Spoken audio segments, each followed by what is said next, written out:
That's slightly better. Oh wait, I still didn't cover it.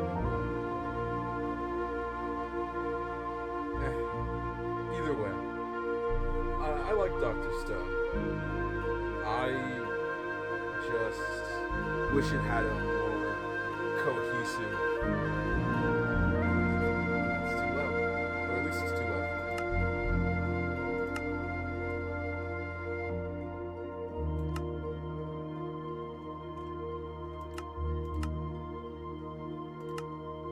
I just wish Doctor Stone had a more cohesive way about like looking at reframing society. Because we really don't know what it is like when the show ends. We're just supposed to assume it's a better world, but better by whose standards? It is like is Senku. Senku's not like president or anything like that. That he's just a scientist again. But I guess he has more power, seeing as how he's basically the scientist who ushered in the numbers of changes that were needed to save the world and shit. But like, I really do wish that they touched on a lot of these themes a bit more. The other theme that I wanted them to talk about a bit more in Doctor Stone was the whole petrification thing. Basically, once they uncover the secrets of petrification, it's a whole thing where it's like, oh, like petrification. It's so cool. We can never die if we use petrification. Well, thanks to petrification, we could effectively live forever. And then Doctor Stone's like, or Senku's like, no, because it's not a good version of immortality. Honestly, that's the part that pisses me off about the show, or the most, is the ending. Surprise, surprise, if you needed this to be told to you, but they don't fail in bringing the world back to the way it was. Though I guess this is a bit more of a spoiler, is the motivations of the aliens. So if you haven't, or well, I guess you already know it's aliens now. But if you haven't seen Doctor Stone before, I just want you to know that the as a spoiler warning 3, 2, 1. Aliens, right? Alien robots, micro machines from like distant stars, effectively petrified different races to preserve them effectively. And I don't know what hyper intelligent alien race sort of colonizing force this is, but I've never seen dumber aliens before in my entire life. Cause listen, I don't know how it is for like Glorbzepians or whatever, but for humans at least, our definition of immortality is way different than whatever these aliens were promising to provide us. Because it's basically just not immortality. It's not, and I don't get why these aliens thought that it was. Like, it's a terrible form of immortality. Honestly, it's worse than dying. Like, if Doctor Stone didn't come back and do his Doctor Stone thing and stone doctors all over the place, that would be a fate worse than death. The premise of Doctor Stone, the way it started, is in and of itself a fate worse than death. Because, like, imagine just being stuck in your own body, unable to move. There's no external force that could actually help you. And that's just how everything in your world is until the earth gets engulfed by the sun. It's really annoying. Um, but yeah, these aliens just had the worst sense of immortality ever. Because they're like, oh, you're the stupid ones for not wanting our immortality. You're the stupid ones for not accepting the help that we're offering you. But, like, what form of immortality? It doesn't even let you move your eyes, you know? That would be like me saying, hey, do you want this burger? And I'm giving you a burger, but I'm only giving you the burger so long as you don't eat it. It's eternal life, but there's nothing alive about it. So, to the aliens from Dr. Stone, sorry for not wanting to be trapped in stone as a statue for the rest of time. But your preservation tactics really need to step up. Honestly, that's a better question. What's the more ominous? What's the better alien threat? The micro machines from Doctor Stone, or the Pluribus from Pluribus? I'll tell you all about Pluribus. I'll tell you all about Pluribus. I haven't finished Pluribus. I got through like a few episodes, but I didn't really feel like finishing it. Not because I thought it was bad, but because uh, fucking. I think I was watching a K drama at that time, and K dramas, they're not always the best TV, but either way, regardless of quality, K dramas take like an hour each episode. And you know what else takes up an hour each episode? Pluribus. And most forms of. Sheesh, that's ominous. And most forms of, what was it? Prestige TV is what they call it. No coal, huh? I can't go caving if there ain't no coal in, so. Let's just, continue on the surface.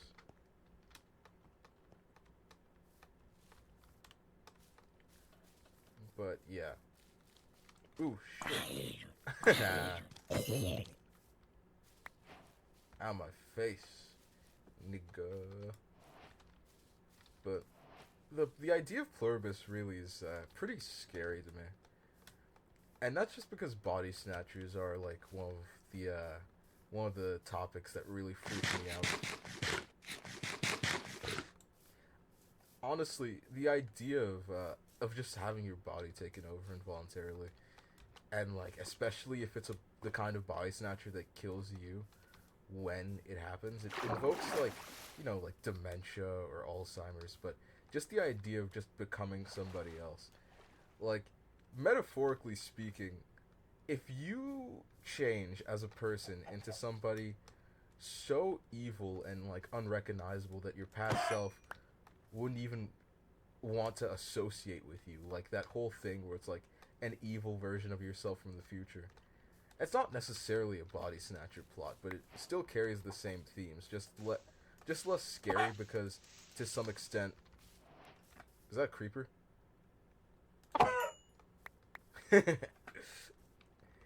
No, bro, it was not a creeper. But like to the same extent that characters will just change. I guess it's that aspect that screws me up because like I read a lot of books. There was a book called The Magisterium, and it was like Harry Potter, but it was like Harry Potter and Percy Jackson, but better than Harry Potter. Not as cool as Percy Jackson, but still pretty cool in its own right. And the big thing about the Magisterium series, it's the twist revealed at the end of the first book, was that the main character Cal was actually the big bad of the previous war that his parents fought in and shit. And this big bad basically just killed a baby and took over his body. And that's even worse to me, at least, because that baby didn't even stand a chance at defending himself or retaining his personhood. Because it's a baby. Ooh, Emerald I'm not gonna get. Yeah, talk about dead babies during a Minecraft stream. That's a really good way to keep an audience. But I'm just trying to say that I think body snatcher stories are disturbing yet fascinating, right? How did I get on body snatchers again? I was talking about something. Magisterium. I honestly forgot. Well, alright, we got coal. Alright, let's use the last of our trusty pickaxe to gather some coal before we upgrade to our stone tools. Oh wait, no, okay, to stone, Dr. Stone. How did I get to... Oh, okay, Pluribus, right? Honestly, the whole conceit of Pluribus to me usually just sort of revolves around the idea of, are the people who are being Pluribus aware that they are?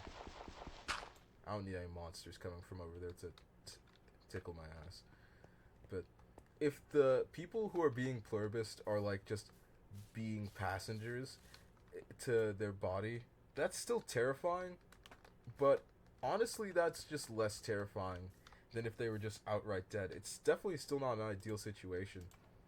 But I'd rather be alive and just hopefully temporarily being a backseat passenger in my own body than I would be just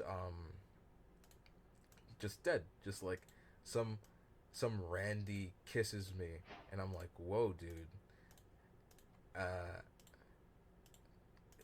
there's a lot more to these steps than just kissing and then, but like at that point my body will have already been taken over. But I'm just saying, like, I stopped right before the main character was going to go to Vegas with that guy.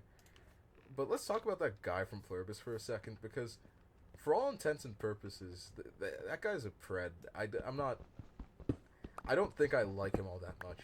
Like, for one, like, in terms of, like, being an immune person, that's good for him and all, but, like, the whole thing about that guy is, like, oh, well, I'm not, kissing a lady right now. I'm kissing, a singular expression of the pluribus that's communicating to me through a lady.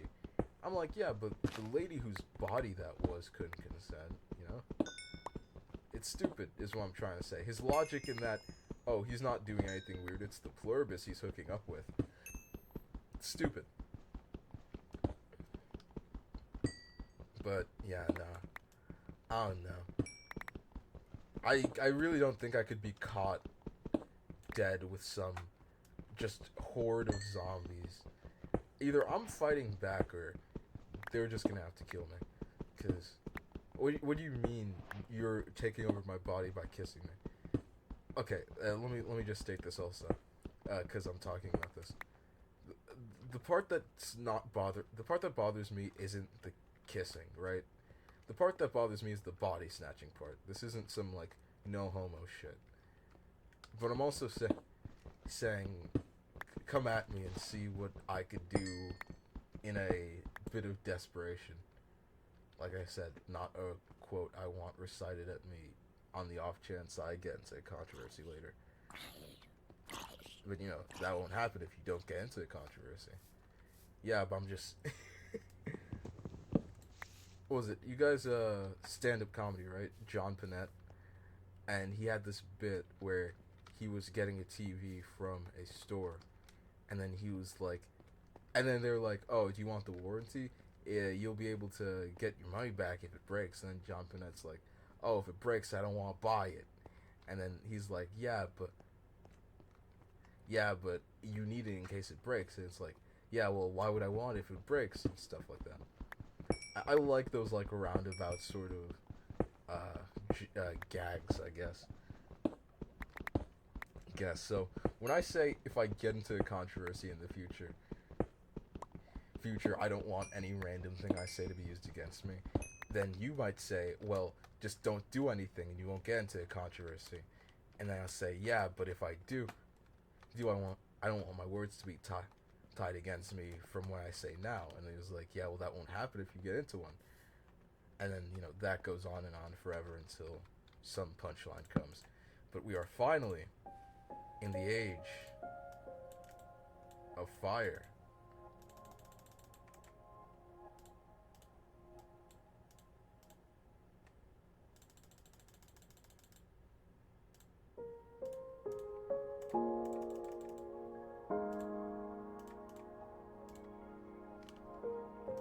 Alright, let's save these. We have advanced. Still no sheep, though. We need that wool.